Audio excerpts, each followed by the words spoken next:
Dorothy, and your little dog, too. Welcome to MsMojo, and today we're pulling back the curtain and stepping deeper into the Technicolor world of The Wizard of Oz, and uncovering the little things that went straight over our heads when we first skipped down the yellow brick road. Now fly! Fly!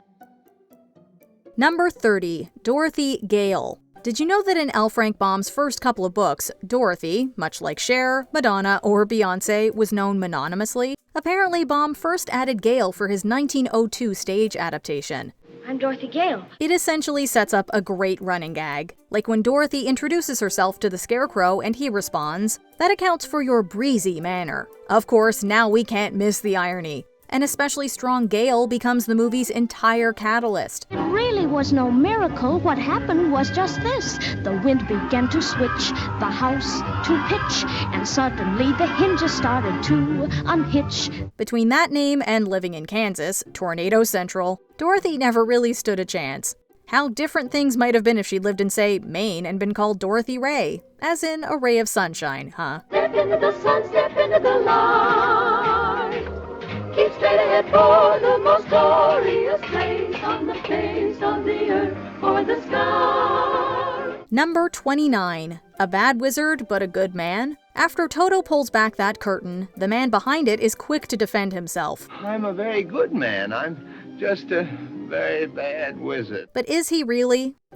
Let's take a look. Dorothy and her friends come to him asking for help, and what does he do? Sends this kid and her companions on this perilous mission. That if he's so wonderful, why doesn't he just complete himself? We know why, but why doesn't anyone else question it? Bring me her broomstick, and I'll grant your requests. Now go.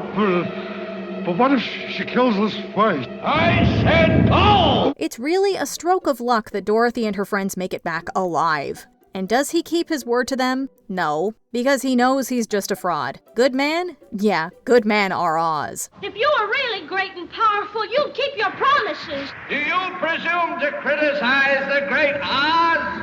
You ungrateful creatures! Think yourselves lucky that I'm giving you audience tomorrow instead of 20 years from now. Oh, the great Oz has spoken. Number 28. Dorothy comes out of the pig pen looking pretty clean. We can't say we've made it our habit to fall into many pig pens, but we have to say that out of all the ones we've come across, they've never quite struck us as the cleanest habitats. Say, get in there before I make a dime bank out of you. Yet when Zeke rescues Dorothy after she falls in, she and her dress look as fresh as they probably did when she got dressed that morning. And the next time she squawks, walk right up to her and spit in her eye. That's what I do. Oh! Oh! Oh! Get me out of here! Is Oz not the only land with magic then? We don't have much time to dwell on that, as the attention quickly moves on to the panicked Zeke. If you knew what pigs were capable of, you'd freak out too. Safe to say, we'll be staying far away from those pens. Why, Zeke, you're just as scared as I am. What's the matter? Gonna let a little old pig make a coward out of you? Number 27. Toto is the real unsung hero. After the flying monkeys take Dorothy away, it's up to her friends to save her from the Wicked Witch's grasp. Look, there's Toto. Where'd he come from? Why, don't you see? He's come to take us to Dorothy. Now, we saw early in the movie that Toto's quite skilled when it comes to escaping dog-hating witches, but we don't really give him credit for quite how smart he is. He manages to make it back to the others and leads them to the castle. What's that? That's the castle of the Wicked Witch. Dorothy's in that awful place. Oh, I hate to think of her in there. We've got to get her out. And they might not have been so aware, but they were kinda on a clock, and without him, they may have never made it in time. Oh, Toto! Toto! I'm Dorothy! no! Hurry, we've got no time to lose. Also, let's not forget who actually exposes the wizard. This really is a true tale of braverism. Number 26. Does Aunt Em not keep a broom in the house? You know when Glinda tells Dorothy she's got to take the long trip to the Emerald City if she ever wants to get home? He lives in the Emerald City, and that's a long journey from here. Did you bring your broomstick with you? No, I'm afraid I didn't. Well, then you'll have to walk. Hey, Dorothy, you literally brought your whole house with you. You really want us to believe there isn't a broomstick somewhere inside? Then again, she did live on a farm, so maybe they just kept it somewhere else. What's this I see? A house with a picket fence, and a barn with a weather vane and a running horse. That's our farm. Perhaps Annie M was catching up on some sweeping while waiting out the storm. Anyway, even if she did have one, they'd probably still need to enchant it to fly, right? Sure, she might have had a quicker journey to the Emerald City, but it sure would have been a much lonelier one. You're the best friends anybody ever had. And it's funny, but I feel as if I've known you all the time. Number 25. Why was there even a bucket of water lying about the witch's castle? We know, Wicked answers this question, but that's not strictly bomb lore. Did the Wicked Witch not know about her aversion to water? No frozen water! You cursed brat! Look what you've done! I'm melting! Melting! Given that she warns Dorothy not to throw it, we have to guess she had some inkling that this wouldn't end well for her. Alternatively, was someone on her cleaning staff just a bit forgetful, or perhaps it was no accident at all? After all, her soldiers seem pretty pleased that she's gone. Hail to Dorothy! The Wicked Witch is dead! Hail! Hail to Dorothy! The Wicked Witch is dead! Needless to say, it was a pretty careless, or careful, move. And something tells us that on this occasion, there's no coming back from something like that. If you know, you know. Now we can go back to the wizard and tell him the Wicked Witch is dead. The Wicked Witch is dead! Number 24. I think I'll miss you most of all. As Dorothy says farewell to her friends, she saves a special goodbye for the Scarecrow. I think I'll miss you most of all. Well, he is the first friend she made along the yellow brick road. Rumor has it that earlier drafts of the script included a romantic storyline between Dorothy and farmhand Hank. So, of course, some of those feelings transfer to his straw-stuffed Ozian counterpart. I won't be any trouble because I don't eat a thing. And I won't try to manage things because I can't think. Won't you take me with you? Why, of course I will. Hooray! While that idea was abandoned, we guess not all the dialogue was cut. We'll see more of that later. Speaking of love stories that didn't last, did you know that Jack Haley's Tin Man found his heart so his son, Jack Haley Jr., could give it briefly to Judy Garland's daughter, Liza Minnelli? I'd be friends with the sparrows and the boy who shoots the arrows if I only had a heart. Number 23. Pay no attention to the politics behind the curtain. This one goes back to the books. Baum's tales have always drawn parallels with the political and social scene of the early 1900s. If the wizard is a wizard who will serve, then I'm sure to get a brain, a heart, a home, The knife. It's usually seen as a populist allegory, with Dorothy and her friends standing in for the struggles of everyday Americans. At the same time, the wizard is the politician who promises everything but delivers nothing. Yes, sir. So we'd like you to keep your promise to us, if you please, sir. Not so fast! Not so fast! I'll have to give the matter a little thought. Go away and come back tomorrow. Some of the original parables didn't make it into the movie, like the whole gold, yellow brick road, versus silver, original slippers thing, which got totally eclipsed by the magic of Technicolor. Others see critiques of consumerism, or Baum's support of the suffragettes. However you read it, this story has way more colors than a rainbow. somewhere over the rainbow, skies are blue, and the dreams that you dare to dream really do come true. Number 22. How did Glinda know the shoes would fit Dorothy? Glinda's pretty quick to make sure the ruby slippers are safely out of the Wicked Witch of the West's clutches and on Dorothy's feet. What have you done with them? Give them back to me. We do have to wonder. It's not like she had much time to measure Dorothy's feet before casting her spell. So how could she be so sure they wore the same shoe size? Maybe it's just witch intuition? And remember, never let those ruby slippers off your feet for a moment. Or perhaps part of the magic is that the slippers are designed to fit whoever wears them. Sure, it's a tiny, silly detail, but when you've watched this film as often as we have, these are the little questions that whirl around your brain like a mini tornado. She's wearing the ruby slippers she gave her.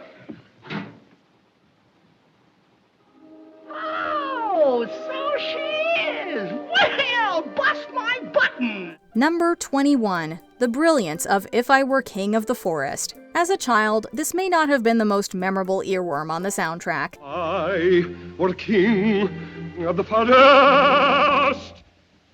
not queen, not duke, not prince. It's only once we got a little older and started to appreciate wordplay that we realized this song truly rules. The grand, over-the-top music is hilariously dramatic, especially when you remember it's coming from the Cowardly Lion. Each rabbit would show respect to me, the chipmunks genuflect to me, though my tail would lash, I would show compassion. Plus, the lyrics, written by E.Y. Harburg, are packed with playful rhymes and genius linguistic twists. The lion might not be the bravest, but he's surprisingly bold with his words, and his timing and humor are perfect. His rapid-fire nonsense is a show all by itself. He might not roar with bravery, but he definitely gets the lion's share of laughs. Not even a rhinoceros? Imposterous. How about a hippopotamus? Why, I'd thrash him from top to bottomless. Supposing you met an elephant? I'd wrap him up in cellophane. What if it were a brontosaurus? I'd show him who was king of the forest. Number 20. Professor Marvel tricks Dorothy into going home. Dorothy and Toto run off before Miss Gulch realizes Toto's escaped, and they soon stumble upon Professor Marvel, where Toto wastes no time making himself at home. Toto, that's not polite.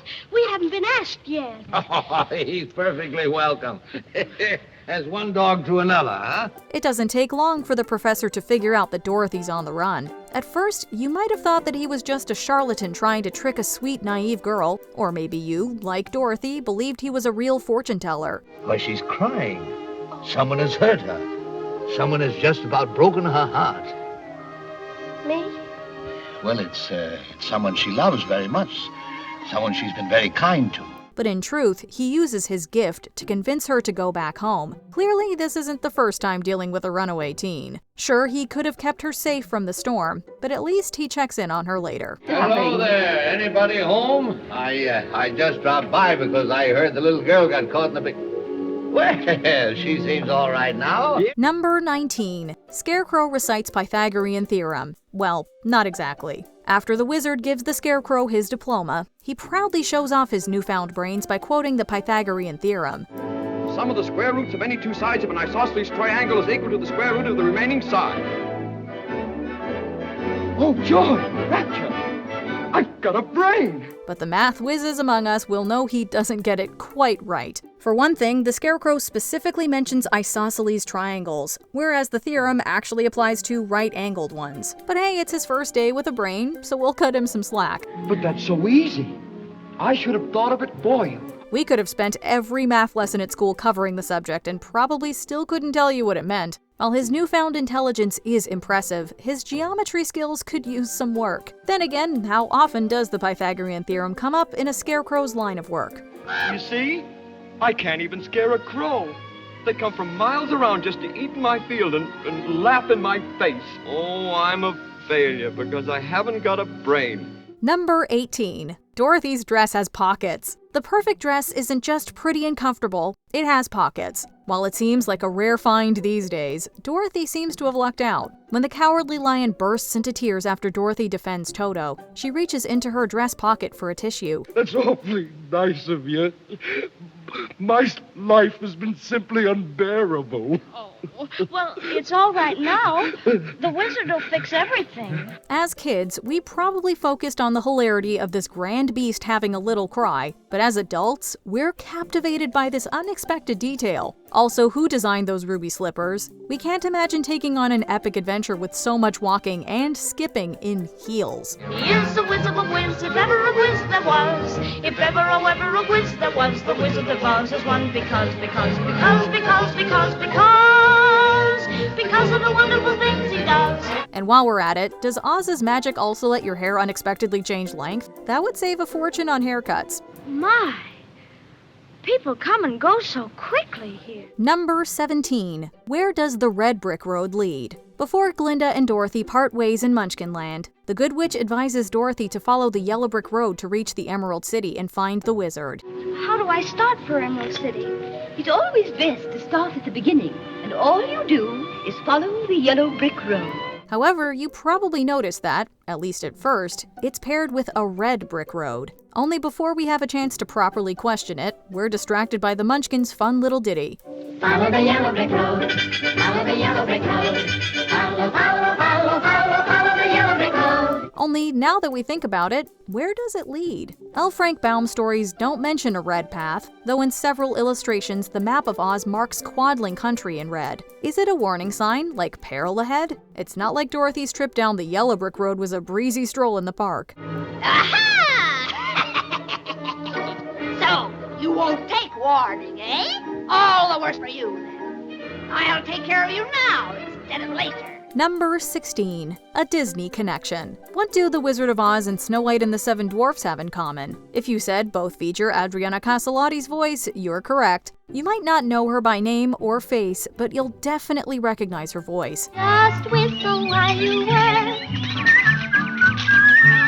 and cheerfully together we can tidy up the place. Yes, Snow White herself voices Juliet during the Tin Man song. Picture me a balcony, above a voice sings low.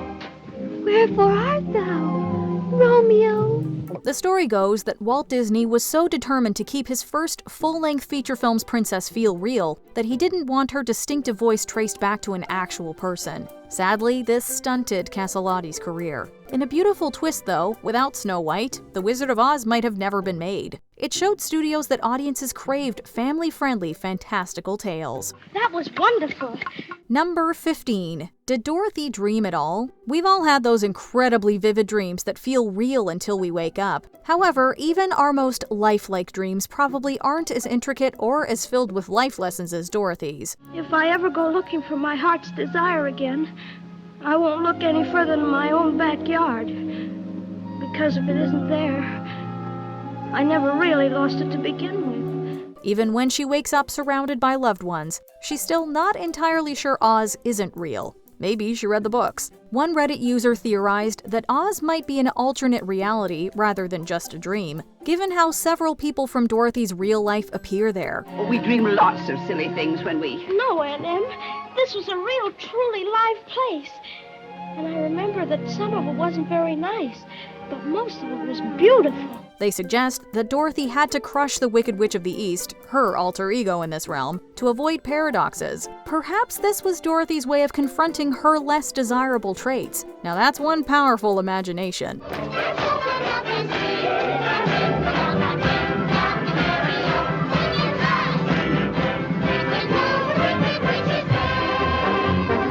Number 14. There are loads of very quotable life lessons. As we said, Dorothy learned some valuable lessons in Oz, but as you grow up, you realize the movie offers even more profound moments for the audience to learn from too. For example, some people without brains do an awful lot of talking, don't they? Hits especially hard with age. The Wizard of Oz did try to warn us. You might also find yourself agreeing that a heart is not judged by how much you love, but by how much you are loved by others. It even gave us a great message for life's darker periods. As the gang wanders through the dark and creepy forest, Scarecrow notes that, "No, but I think it'll get darker before it gets lighter." Which is often a true reflection of reality. Decades later, there's still no place like The Wizard of Oz for those timeless takeaways. What have you learned, Dorothy? Number 13. Couldn't Glinda tell if Dorothy is a good witch or a bad witch? When Glinda first meets Dorothy, she explains that she was summoned by the Munchkins to determine whether Dorothy is a good witch or a bad one. After some confusion, Dorothy seems a little offended by the question since she grew up learning that all witches are old and ugly, which is a whole other issue for another time. And so what the Munchkins want to know is, are you a good witch or a bad witch? But I've already told you, I'm not a witch at all. Witches are old and ugly. Anyway, Glinda gently corrects her. But wait a minute, if only bad witches are ugly, wasn't her question to Dorothy kind of pointless? I'm Glinda, the Witch of the North. You are? Oh, I beg your pardon, but I've never heard of a beautiful witch before. Only bad witches are ugly. Couldn't she just tell by looking at her? And what about Toto? What kind of witch did she think he was? She didn't exactly lay out the rules for adorable witches. I'm not a witch at all.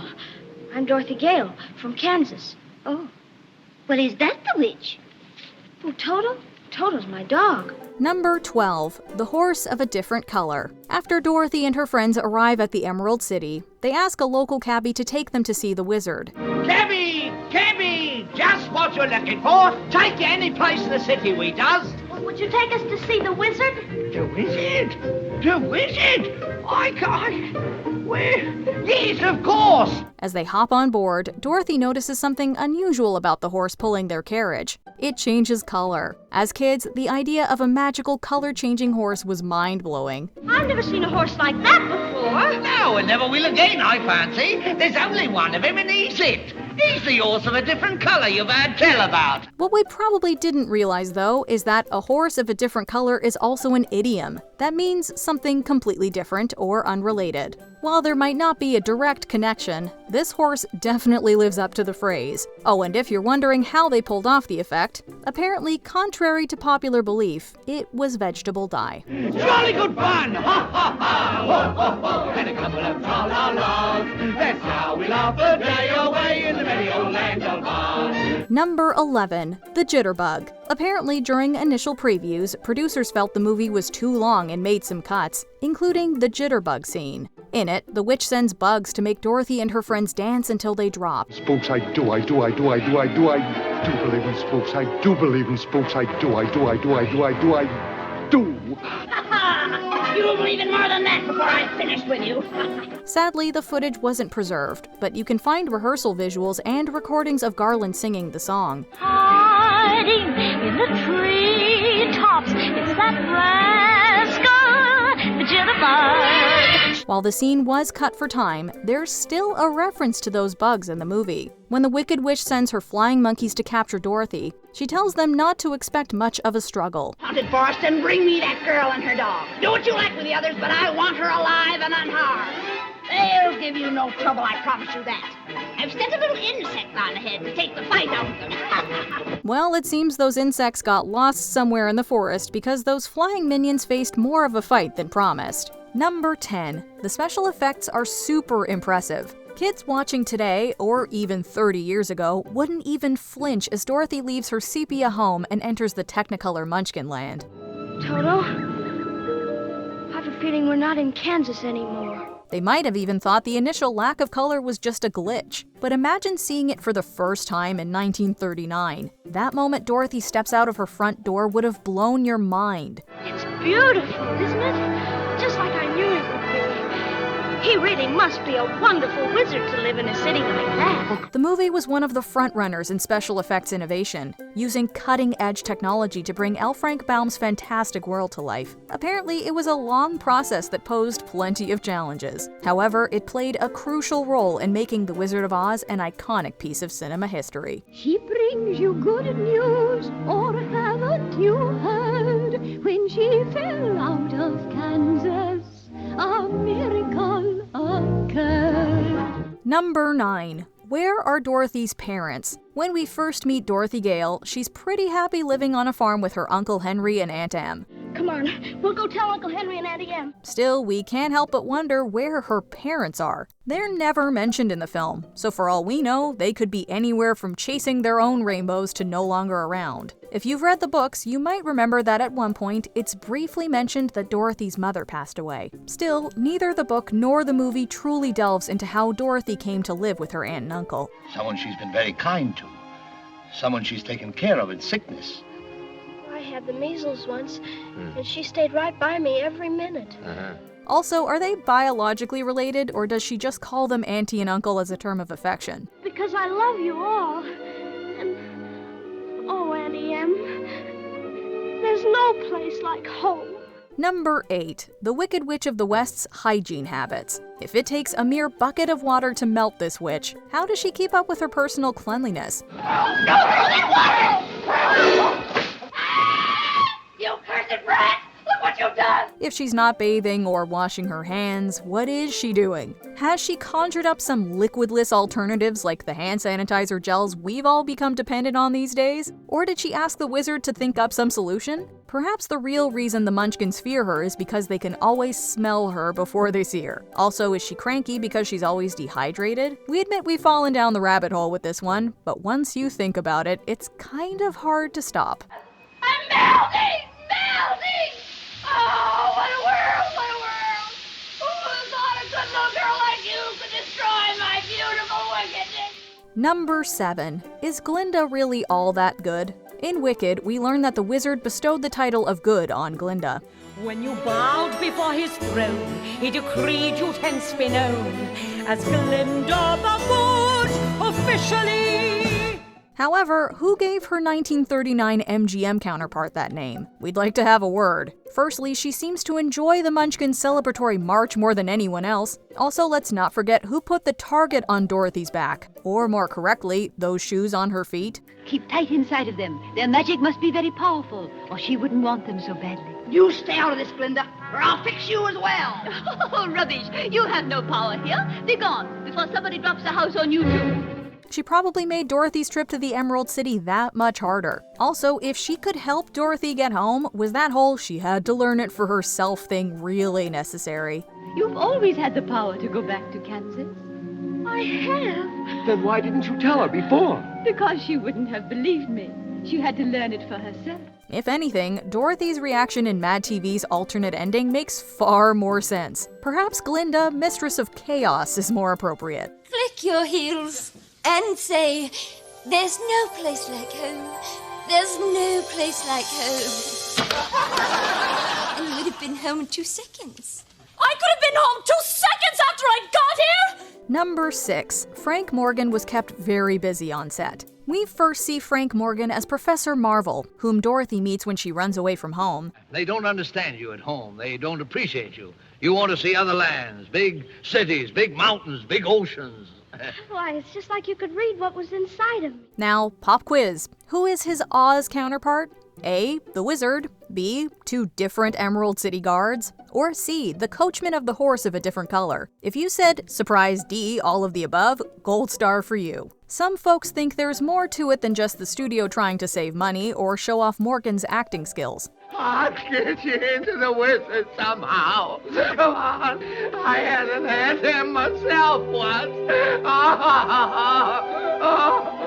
In Baum's books, the Emerald City residents seemingly wore green lens glasses that created the illusion of the spectacular city. Likewise, Morgan's wizard may have embodied the various characters to keep up his charade. Pay no attention to that man behind the curtain. The great Oz has spoken. Number 5. Fly, fly, my pretties. Remember that scene where the Wicked Witch sends her flying monkeys to capture Dorothy? Take your army to the haunted forest and bring me that girl and her dog. Do what you like with the others, but I want her alive and unharmed. They'll give you no trouble, I promise you that. Of course you do. Those flying monkeys have fueled kids' nightmares for generations. Now, do you remember what she says as they fly by her window? Did you say, fly, my pretties? Sorry to break it to you, but you've been had by the Mandela effect. Don't believe us? Listen again. Now fly! Fly!